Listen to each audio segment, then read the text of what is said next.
तो आज मैं आप लोगों को कुछ ऐसे इंसिडेंट बताऊंगा जब हमारे बॉलीवुड सेलेब्स अपना आपा खो बैठते हैं। You shut up, man. Huh? What? हमारे इंडियन मीडिया की वजह से। Do not talk to me like that. I do not appreciate it. Where have you seen SRK promoting Joker? Please stop talking nonsense. आप लोग चुप करेंगे? इसमें कोई डाउट नहीं है, हमारे इंडियन मीडिया की जो हरकतें होती है वो मोस्ट ऑफ द टाइम मार खाने वाली होती है। वही बॉलीवुड सेलेब्स खुद पे कंट्रोल रख के इन सिचुएशन को काफी स्मार्टली हैंडल करते हैं। बट कुछ इंस्टेंस ऐसे होते हैं जब बॉलीवुड सेलेब्स अपना काम लूज करते हैं। तो ऐसे ही 7 इंस्टेंस के बारे में आज हम बात करने वाले हैं। एंड जो लास्ट 2 स्टोरी हम कवर करने वाले हैं वो तो आप इजीली गेस कर लोगे कि ये 2 बंदे तो होने ही वाले थे, क्योंकि इन दोनों के बिना तो ये वीडियो जस्टिफाइड ही नहीं है। रिकॉर्ड तो नहीं कर रहा।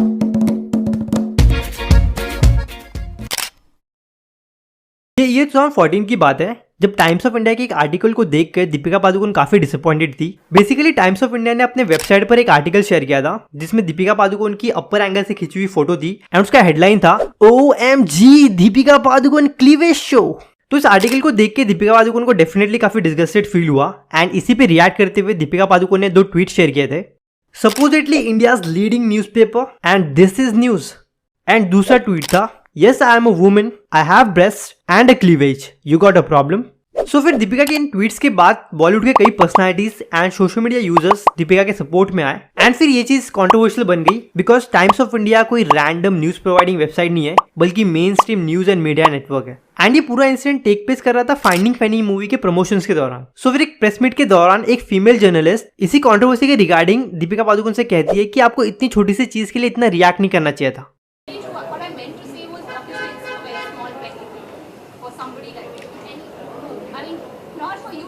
I think the camera. Can you pan this camera on this lady here, Can please? you just pan the camera on her right now? It's a small petty thing. You have You're a absolutely girl. no idea what you're saying right now. And surprisingly ये सवाल एक female journalist पूछ रही थी तो दीपिका को और ज्यादा बुरा लगा। And I am already very upset, and you're making me even more upset. Okay, and you're being a woman and you're saying Yeah, that's very unfortunate. And यहाँ पे अर्जुन कपूर ने भी दीपिका के लिए स्टैंड लेते हुए कहा It's not about negativity or positivity, ma'am. You're a girl yourself, and I think you should not be surprised. You should be happy, and you should be supportive of it, and so should everybody in the fraternity.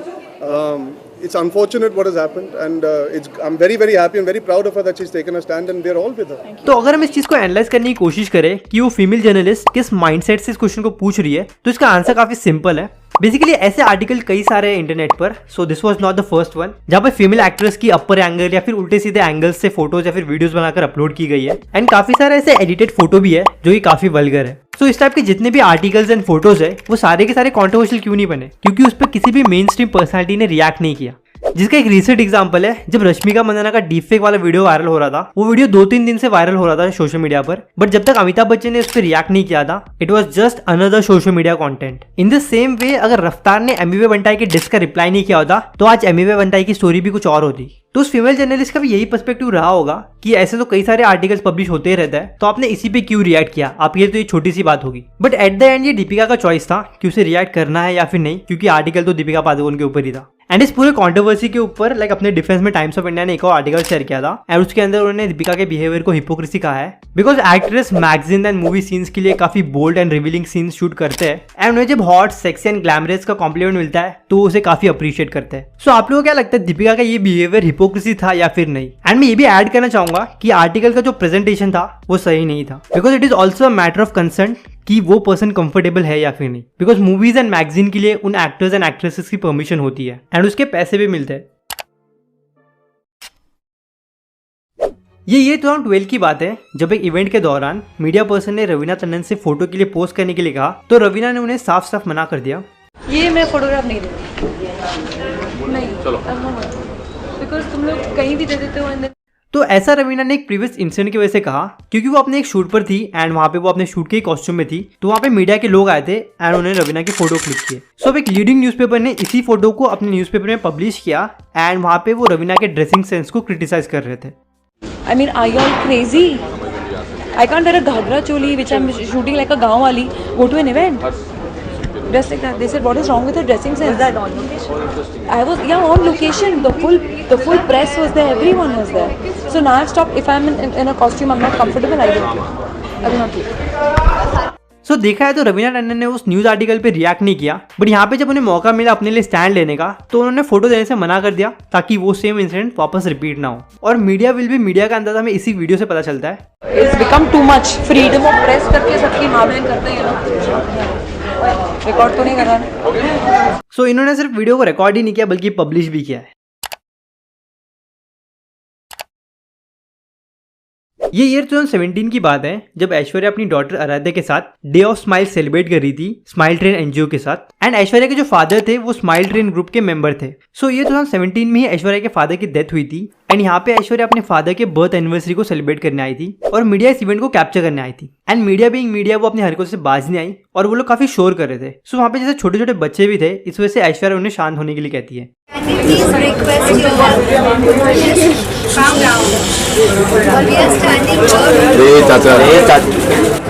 अरे ही का चलो उठते हैं आपसे but media मानती नहीं है and वो लोग अपनी हरकतें कंटिन्यू करते हैं।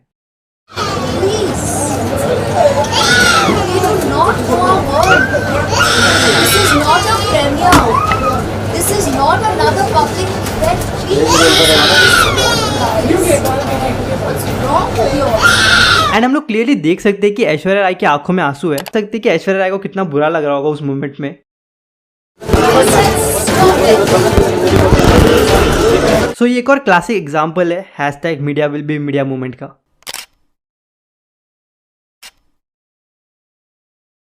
ये 2014 की बात है जब परिणीति चोपड़ा ने एक मेल जर्नलिस्ट की क्लास लगाई थी। जानना चाहिए नॉलेज क्यों नहीं है तुमसे, तो मैं बात करने नहीं वाली हूँ। आप how can you not know about this ridiculous. Basically Parineeti यहाँ पे विस्पर का प्रेस मीट अटेंड करी थी एंड वहाँ पे काफी सारी फीमेल जर्नलिस्ट थी एंड उसमें से एक मेल जर्नलिस्ट भी था जो काफी हिचकिचाकर क्वेश्चन पूछ रहा था। कितने साल के तुम? 24। गर्लफ्रेंड है? नहीं है, इसी रीजन से नहीं है। मम्मी है ना, बहन है, कौन सी प्रॉब्लम? जब पीरियड्स की जब प्रॉब्लम्स होती है। प्रॉब्लम? हाँ, तो मालूम नहीं जब प्रॉब्लम होती है ना तो पीरियड्स नहीं होते, मैं ये बताना चाहती हूँ आपको। ऐसा कुछ होता है तो फिर उसके बाद जब तो यहाँ पे परिणीति के फेस से हमें क्लियरली पता चल रहा है कि उसे काफी गुस्सा आ रहा है, बट इसलिए परिणीति ने काफी पेशेंस के साथ रिपोर्टर के क्वेश्चन के आंसर किए एंड उसे समझाया पीरियड्स के बारे में। पूरे रिस्पेक्ट के साथ कह रही हूँ आपको, लेकिन जैसे आपको इस बारे में नॉलेज नहीं है, आपको पीरियड्स के बारे में नहीं पता है, आप 24 साल के हैं, ये बहुत ही शेमफुल बात है। एक्चुअली हम लोग हंस रहे हैं लेकिन ये बहुत शेमफुल बात है कि आपको नहीं पता पीरियड्स के बारे में। 24 साल के हैं आप बाप बन सकते हैं आज के दिन और आपको फिर भी नहीं पता है। It's so sad and that is why I am here because men really need to relax. सो यहाँ तक तो इंटरव्यू परिणीति ने काफी पेशेंसली हैंडल किया, बट जब जर्नलिस्ट परिणीति को अपनी अपकमिंग फिल्म दावत इसके बारे में क्वेश्चन कर रहे थे तो वही सेम मेल जर्नलिस्ट परिणीति से कहता है काफी हेल्दी भी हो गई आप, क्या ये दावत इश्क का कमाल है? आखिरी एक सवाल, काफी हेल्दी भी हो गई आप, तो ये दावत इश्क का कमाल है। क्या हो गई हूँ मैं? लाइक लिटरली यहाँ पे परिणीति से स्लैप देती अगर कैमरा नहीं होते तो। You need to start respecting girls. और ऐसे सेम क्वेश्चन उनके वेट गेन को लेकर एक फीमेल जर्नलिस्ट ने पूछा था दावत इश्क मूवी के प्रमोशंस के दौरान। आप ऑलरेडी अपने वेट को लेकर बहुत क्रिटिसाइज फेस क्रिटिसिज्म के, ऐसे में आपको लगता है it's a good idea to attend this trip as an actress? And ये क्वेश्चन परिणीति को काफी स्टूपिड लगा तो उनका रिएक्शन कुछ ऐसा था। सी के लोगों ने हंस दिया है आपके सवाल पे ही, तो मुझे आंसर देने का ज़रूरत नहीं है। I think it's ridiculous, I am sorry. आज की वीडियो की टॉप 3 स्टोरी कवर करने से पहले हम एक बोनस स्टोरी कवर करेंगे जो कि एक गोविंदा की। तो ये ईयर 2008 की बात है जब गोविंदा अपनी फिल्म मनी है तो हनी है की शूट कर रहे थे एंड वहाँ पे सेट पे मीडिया के काफी सारे लोग आए थे एंड उन्हीं में उनका एक फैन भी शामिल था, संतोष रॉय। एंड जब गोविंदा को पता चला कि संतोष रॉय मीडिया से है नहीं एंड वो बिना परमिशन के सेट के अंदर आया है तो गोविंदा उसे सीधा कान के नीचे बजाता है। एंड मैं अगर अपना पर्सनल ओपिनियन शेयर करूँ तो मुझे गोविंदा का ये बिहेवियर थोड़ा ज्यादा एरोगेंट लगा, बिकॉज अगर गोविंदा को सच में उस बंदे से प्रॉब्लम थी तो उसे चिल्लाकर बाहर निकाल सकते थे, स्लैप मारने की कोई जरूरत नहीं थी। 16 जनवरी 2008 को मेरे साथ ये हादसा हुआ। मैं काफ़ी स्ट्रगल करने के बाद पुलिस लोगों से कोई सपोर्ट नहीं पाया, तब जाके मैंने कोर्ट का दरवाजा खटखटाया। फिर एंड इवन संतोष राय ने भी खुद के जस्टिस के लिए फाइट किया एंड वो इस इंसिडेंट को सुप्रीम कोर्ट तक लेके गए एंड कोर्ट का ऑर्डर था कि गोविंदा संतोष राय से माफी मांगेंगे। सुप्रीम कोर्ट ने गोविंदा को माफी मांगने का आदेश दिया, लेकिन क्या संतोष राय को इंसाफ मिला? इसकी वजह से मेरा कैरियर एकदम तबाह हो गया है। मैं आज रास्ते पे हूँ और लाखों रुपए के कर्ज में हूँ। लगभग 10 लाख से भी ऊपर खर्च हो गया, लगभग 11-12 लाख। और अभी जॉबलेस हूँ, रास्ते पे हूँ, मेरी शादी नहीं हुई। मतलब बुरी तरीके से एकदम मेरी ज़िंदगी तबाह हो गई है सिर्फ एक थप्पड़ के वजह से। लाइक 2008 में ये कांड हुआ था एंड 2016 तक चला था। के पास संतोष राय के पास आके माफ़ी मांग ले, जो कुछ भी है सेटल करो, that will be better, otherwise it will be problematic for you. ऐसा गोविंदा को बोला था कोर्ट। गोविंदा ने इस पर कहा कि वो सुप्रीम कोर्ट का सम्मान करते हैं और इस सुझाव को मानेंगे। एंड फिर गोविंदा ने अपने एक इंटरव्यू में ये भी बताया कि जब गोविंदा ने अपने फैन संतोष राय से माफी मांगी तो उसने कहा कि सिर्फ माफी से काम नहीं चलेगा, उसे 4 करोड़ एंड 2 बेडरूम हॉल का फ्लैट भी चाहिए। तो उन्होंने कहा कि ऐसे नहीं चलेगा, हमें 4 करोड़ रुपया और 2 बेडरूम हॉल का फ्लैट चाहिए। ये फैन की भाषा नहीं है। एंड फिर बाद में इस पूरे मैटर को शायद एक सॉरी एंड 5 लाख के साथ सेटल डाउन किया। राय से व्यक्तिगत तौर पर मिलकर माफी मांगने के निर्देश दिए हैं। साथ ही साथ वो 5 लाख रुपए भी देंगे उस थप्पड़ के लिए जो उन्होंने 8। बट इस वीडियो को देख के ऐसा लग रहा है कि गोविंदा को पता था स्लैप मारने के बाद क्या होने वाला है, क्योंकि इतने सारे कैमरा आपको फेस कर रहे हैं एंड फिर भी आप ऐसा एक्शन कर रहे हो, तो वो काफी अच्छे से पता था कि आप क्या करने जा रहे हो। देखिए, I don't comment on stupid comments. ये ईयर 2013 की बात है जब Krishna Abhishek and Kashmira Shah country club के एक प्रेस मीट को अटेंड करने आए थे। Basically country club new year party organize करने वाली थी एंड उस इवेंट पे अभिषेक एंड कश्मीरा के साथ बाकी आर्टिस्ट परफॉर्म करने वाले थे, तो उसी के रिगार्डिंग ये प्रेस मीट था। कृष्णा तो मुझे अब बनाया है, राधा तो मेरे साथ है ही, और गोपियां भी इतनी सारी, मैं अकेला एक पॉप आउट होता हूँ सब लड़कियों के बीच में से ऐसा। तो बहुत अच्छा पूछा आपने, सही में कंट्रोल तो बहुत है। यहाँ पे एक जर्नलिस्ट कृष्णा से क्वेश्चन करता है, अगर गोपियों की बात कर ही रहा है तो आपको कौन सी गोपी सबसे ज्यादा पसंद है?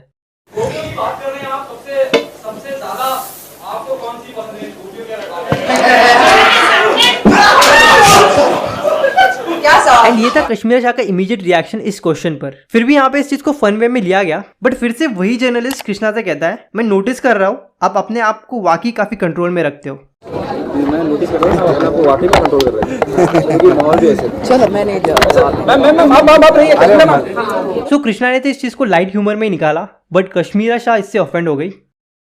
आप बेहुदा और बेवकूफ आदमी, इससे बात नहीं, मुझे बात नहीं करनी। No, I don't want to.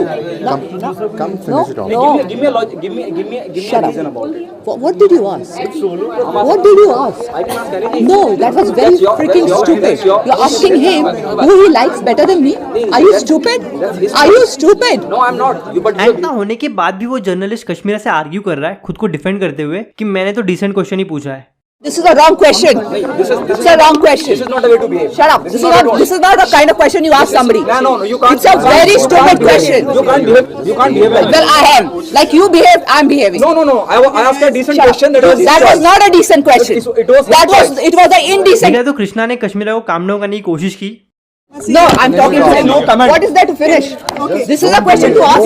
Who you like? Don't do it. Okay, come. Shut up. And देखा है तो कश्मीर अपनी जगह पे सही थी, क्योंकि आप अपने पार्टनर के साथ हो एंड सामने वाला बंदा उसे पूछ रहा है कि आपको इससे ज्यादा कौन पसंद है, तो ये काफी डिसरिस्पेक्टिंग क्वेश्चन है। और जिस वे एंड जिस कंटेक्स्ट में इस जर्नलिस्ट ने क्वेश्चन पूछा था, तो कश्मीरा का ऐसा रिएक्शन ये डिजर्व करता है। और ये था हमारा एक और hashtag media will be media movement. तो ये तो आपने डेफिनेटली गेस किया ही होगा कि हम कंगना रावत का इंसिडेंट डेफिनेटली कवर करने वाले हैं। ये ईयर 2019 की बात है जब कंगना रावत अपनी फिल्म जजमेंटल लेके प्रमोशन इवेंट पे थी एंड वहां पे जस्टिन नाम का एक जर्नलिस्ट था एंड जैसे ही वो क्वेश्चन पूछना स्टार्ट कर ही रहा था तभी इमीडिएटली कंगना ने उस पर चार्ज किया। जस्टिन, तुम तो हमारे दुश्मन बन गए यार। अरे नहीं, बड़ी घटिया बातें लिख रहे हो। ऐसा है? हाँ, सच लिखता हो यार। कितनी ज्यादा गंदी बातें लिख रहे हो। इतना गंदा सोचते कैसे हो? Kangna, I don't think it's fair to say that. No, but is it fair for you to write stuff like that? Like what? Since you mentioned. तो इस भड़ास के पीछे की बैक स्टोरी ये है कि सेम ईयर कंगना रावत की फिल्म मनी करने का रिलीज हुई थी एंड उस फिल्म के लिए कंगना ने जस्टिन के साथ एक 1-on-1 इंटरव्यू किया था एंड उसी इंटरेक्शन का एक फोटो जस्टिन ने अपने इंस्टा हैंडल पे शेयर किया है with the caption, didn't think I would be interviewing Kangana Rawat on my birthday, but again didn't think the girl I watched in Gangster on my small TV would become a warrior on the big screen someday। तो इस चीज को देख के तो यही लग रहा है कि इंटरव्यू काफी अच्छे नोट पे खत्म हुआ था। फॉर एग्जाम्पल आज मैं आपसे बात करके आ रहा हूँ एंड हमने एक अच्छे नोट पे कन्वर्सेशन को खत्म किया है, सो अब ये तो एक्सपेक्ट बिल्कुल नहीं करोगे कि अगले दिन मैं आपकी बुराई कर रहा हूँ। अब अगर आप जस्टिन का ट्विटर हैंडल चेकआउट करोगे तो 3 मार्च 2019 का एक ट्वीट है जहाँ पे जस्टिन ने कुछ ऐसा लिखा है Post the Pulwama attack, Kangana had slammed Shabana Azmi and others for even organizing an event in Pakistan after the Uri attacks. I asked her how then would she view her releasing Manikarnika in Pakistan despite the same Uri attack. Her response: Pakistan, despite the Uri attacks, and it continued to scream while the Pulwama attack happened. Yeah, you see what happens is that when a film is distributed, they have the DCP, which is the digital copy. उसको उनसे छीनने के लिए आमी भेजनी पड़ेगी जो हमने ऐसे ही बाई एयर भेजी थी लेकिन उन्होंने मेरी DCP वापस नहीं लाई. So the thing is that when you can stop from future releases to happen, but what is in their possession if that has to be taken from them? So it's like it will be again the same situation. But the argument was Kangana. तो इस video को देखिए हमें clearly पता चल रहा है कि कंगना इस क्वेश्चन में फंस गई थी. तो देखा तो जस्टिन ने काफी वैलिड क्वेश्चन पूछा था कि लाइक जब आप कहते हो कि पाकिस्तान के साथ किसी भी टाइप का इंटरेक्शन नहीं होना चाहिए तो आप खुद अपनी फिल्म वहां पे क्यों रिलीज कर रहे हो. एंड इस पर कंगना का अपना खुद का जस्टिफिकेशन भी था. But Kangana, the argument was, why did it even release in Pakistan even after the Uri attack? We've discussed enough about it. We can move on to No, next I mean, question. let her answer. She's answered it. Or reject. I think that is, precisely the distribution and the trade was going like that. I assume because obviously I'm not the minister in charge of the trade, how things are happening in the country. But if you ask me, for me like. तो इस वाले scenario में यहाँ पे मुझे Justin अपनी जगह पे सही लगा. सो यहाँ पे कंगना की बैंड बच चुकी थी एंड फिर जब जजमेंटल लेके प्रमोशन के टाइम पे कंगना को मौका मिला तो कंगना ने अपनी सारी भड़ास निकाल दी. No, Kangana, I really mean to ask. It's not fair for you to sit on that podium. You are bashing my film Manikarnika. Have I done a mistake by making a film on you are calling me a jingoistic woman who's Kangana, making a film on nationalism. Is it Kangana, my mistake to make Kangana, a film on if I may, with your permission, I did not even tweet anything about Manikarnika. So Justin, you came to my van and we had lunch together and I offered you, we have had an interview together and after, right? So you are a friend. Kangana? In that context, I'm saying that after you came out of my van, things have changed drastically. So in that context, I know you personally. So and अब ये पूरा video देख लो, Justin काफी humble and polite tone में ही बात कर रहा है. तो इस वाले सिनेरियो में यहाँ पे मीडिया को ही पॉइंट मिलेगा. तो यहाँ पे कंगना के साथ हुआ कुछ ऐसा कि लाइक जब इंटरव्यू हुआ तो कंगना को लगा कि जस्टिन तो भाई अपने साइड में, ये अपनी बुराई कैसे कर रहा है. एंड ये पूरा उसी चीज का आउटरीच था. तो ये बात याद रखना चाहिए कि मीडिया किसी की दोस्त नहीं है. जब भी उन्हें कंट्रोवर्सी का मौका मिलेगा वो उसे हाथ से जाने नहीं देंगे. यहाँ पे सिंपली घोड़ा घास से दोस्ती करेगा तो खाएगा क्या, वो वाला हिसाब है. Justin, everybody knows you've been doing smear campaign on me. तो बॉलीवुड एंड गुस्से की बात हो रही है एंड सलमान खान का नाम ना हो, ऐसा हो सकता है क्या? मैं आ जाऊं क्या अपनी पर? अब मैं बोलता हूं तेरे को, मिल मेरे को कई बार. सो ये ईयर 2019 की बात है जब बिग बॉस सीजन 13 का लॉन्च इवेंट रखा गया था एंड वहाँ पे कई सारे मीडिया के लोग थे. क्या भाई, ये हमेशा तेरा होता है, बाकी किसी का नहीं होता, हमेशा तेरा होता है. सो उनमें से एक रिपोर्टर काफी चिल्लम चिल्ली कर रहा था क्योंकि उसे क्लियर फोटो नहीं मिल रहा था. एंड शायद इस रिपोर्टर को सलमान खान ने पहले भी 2-3 बार नोटिस किया है कि वो ऐसी हरकतें करता है. रिक्वेस्ट तेरा कभी भी रिक्वेस्ट नहीं आता बेटा, तेरा कभी नहीं आता रिक्वेस्ट. तू तो मैं बोलता हूँ ना भाई, देख भाई तेरे को बहुत सुन, सिंपल आइडिया देता हूँ, तेरे को बहुत परेशानी होती है ना तो मेरे को तो बैंड ही कर देना चाहिए. यहाँ पे जो सलमान खान ने बैन वाला स्टेटमेंट दिया है कि अगर इतना प्रॉब्लम है तो मुझे तो बैन ही कर देना चाहिए, तो इसकी भी एक बैक स्टोरी है. बेसिकली ईयर 2014 में एक इवेंट के दौरान काफी सारे रिपोर्टर्स सलमान खान के काफी करीब आके उसकी फोटो क्लिक कर रहे थे. तो वहाँ के सिक्योरिटी वालों ने उन फोटोग्राफर्स को पीछे किया एंड इसी धक्का मुक्की में सिक्योरिटी गार्ड्स एंड फोटोग्राफर्स के बीच गाली गलौज शुरू हो जाता है एंड फिर इमीडिएटली उन फोटोग्राफर्स को उस इवेंट से बाहर कर दिया जाता है.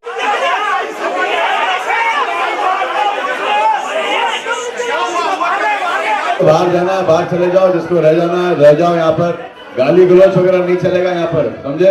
एंड फिर जो फोटोग्राफर्स होते हैं वो काइंड ऑफ मोर्चा निकालते हैं एंड सलमान खान को बैन कर देते हैं. बेसिकली कोई भी फोटोग्राफर सलमान खान की फोटो नहीं खींचेगा. तो बेसिकली कुछ इस वे में सलमान खान को बैन करके उन्होंने अपने लिए स्टैंड लिया था. There's no way that you can ban me. Okay? It's your choice to not to take pictures, and I would be happy if that whole fraternity says that no, we'll not take his pictures. And kick movie के promotion event पर सलमान खान ने इस चीज को highlight भी किया था. जब आप तस्वीर नहीं खींचोगे, यूनिटी होगी, तो मैं आपको इनके सामने ऐसे दिखाई दूंगा. देखा, यूनिटी नहीं है, खींच ली तस्वीर. तो सलमान खान का बेसिकली यही स्टैंड था कि अगर फोटो खींचना है तो डिसिप्लिन के साथ खींचो, ये धक्का मुक्की करके चिल्लम चिल्ली करके इतना करीब आके खींचने की कोई जरूरत नहीं है. एक डेकोरम मेंटेन करके रखो. विच आई फील कि सलमान खान अपनी जगह पे राइट थे. ऑन अ सीरियस नोट, मुझे इसमें कोई प्रॉब्लम नहीं है. आपको खींचना है खींचो, नहीं खींचना है नहीं खींचो, लेकिन बदतमीजी मत किया करो. सी सलमान खान पर इस टाइप का बैन लगाकर सलमान खान का तो कोई नुकसान होने वाला नहीं था। अगर किसी का लॉस होने वाला था तो वो था मीडिया का। सो ये थे हमारे आज के कुछ hashtag media will be media moments. So comment करके बताना कि आप मेरी स्कोरिंग से एग्री करते हो या फिर नहीं, या फिर आपकी स्कोरिंग क्या होगी, कहाँ पे मीडिया सही थी एंड सेलेब गलत थे, या फिर कहाँ पे सेलेब गलत थे एंड मीडिया सही थी। बाकी that's all for the day. And अगर आपको जानना है कि अजय देवगन आज भी कैसे ब्लॉकबस्टर फिल्में दे रहे हैं तो उसके लिए फर्स्ट वाली वीडियो पे क्लिक करना। अदरवाइज मैं आपसे फिर मिलता हूँ अगली वीडियो के साथ।